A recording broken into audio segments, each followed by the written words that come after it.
If you guys are looking for a place to get some reliable Ultimate Team coins, be sure to check the link in the description below to cointraders.co and use code LEGACY for 5% off of your purchase. What's going on, guys? Welcome back. Today we're going to be going out and we're going to be predicting the overalls of the 2018 draft picks, starting with their NHL 19 overalls. And we're going to predict their overalls of what they will be 5 years down the road. Now what we're going to do is we're just going to go through the top 10. There is still a lot of players that have not touched the NHL ice yet in this draft, so please do not be upset if I did not give you a satisfactory overall bump to the player your team drafted. But we are only going to do the top 10. If this is something you guys are interested in, you like seeing something like this, do let me know. Maybe we can go and do 11 through 20 next, or we can do 2017's draft picks, if it's something you guys are interested in. But we're just going to go out here today and we're going to write down the list, starting from 1 all the way down to 10. That is why we're on Rasmus Dahlin. There still isn't a reason to believe Rasmus Dahlin's not going to be a generational talent of a defenseman. For that reason, I also don't think there's no reason we can't see Dahlin jump from an 82 to a 91 overall in the next 5 seasons. And the second overall pick was ANDREI Chechnikov. I like Chechnikov. Being a second overall pick, there's always going to be a lot of high hopes.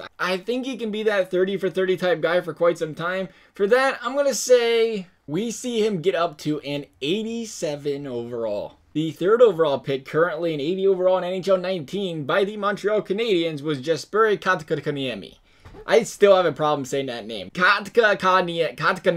It's harder to say looking at it than just saying it, but you know how that goes. Kotkaniemi is currently only 18 years old. He's being eased into the biggies right now, but still, for the minutes he's getting tonight, he's doing pretty well out there in Montreal. I think he's got great potential of being a solid playmaker in the future. We're going to give him an 87 overall as well. The fourth overall pick, currently an 80 overall, looks like he doesn't have a face, is BRADY TKACHUK of the Ottawa Senators. He's got that potential to be that guy Montreal and Carolina wish they didn't pass on. The Bloodlines will tell you he's going to be a tough player in the NHL, but now he's looking more and more like he's going to be a pretty good offensive weapon as well. I'm going to say BRADY TKACHUK will be an 88 overall 5 years down the road from now. The fifth overall pick, BARRETT, HAYTON, still 65 overall, still chilling down there in the OHL. Not a big deal that the young center is still spending time down there. Once we get down to these guys still yet to play big league hockey, it can be a bit more unpredictable, so do keep that in mind. That's all this is. It's a prediction. But he's having a solid season in the O. I wouldn't call it lighting up the scoreboard like some of his predecessors have done in the draft, but I'm going to say he makes his way up to an 85 overall at some point in time here in the next 5 seasons. The sixth overall pick was Filip Zadina, probably the most highly touted player in the draft besides Rasmus Dahlin, and I don't want to say he's struggling, but he's not exactly tearing it up in the AHL right now, which by no means he's not going to go out there and, you know, pan out in his career. But right now, it's definitely not a pleasing start if you're looking at him as a Detroit fan at the time. I'm still going to give Filip Zadina an 85 overall. I'm going to say he still has upside potential from there as well. Next up, then, we have the 7th overall pick, Quinn Hughes of the Vancouver Canucks. Currently a point-per-game defenseman at Michigan. The last D-man I remember going up point-per-game in that school that we don't talk too much about over here in Ohio was the grade 8 Zach Werenski. Hughes was also the first D-man off the board. So with that being said, you got to think, well, they want and expect the best defenseman out of this draft class. For that reason, we're going to see. We're going to see what's happening for him. I'm feeling pretty confident about him. I want to say he's going to end up at an 87 overall.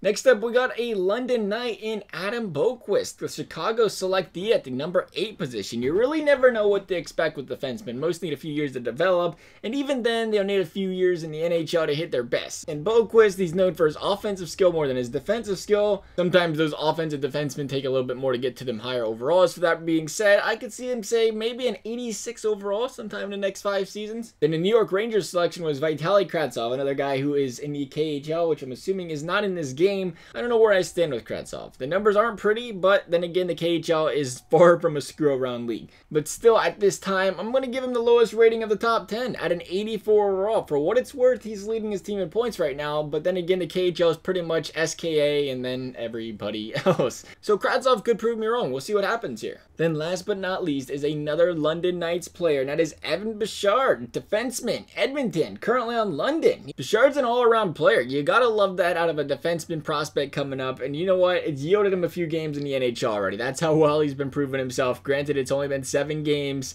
That's still pretty good when you consider you're taking a defenseman, third defenseman off the board, only a few months into the season, and he's already had his chance to prove his worth a little bit. That's gotta be pretty promising if you're an Oilers fan, I think. For Edmonton's sake, I hope he turns out to be a stud, and I'm gonna say an 85 overall. He is the third defenseman taken off the board.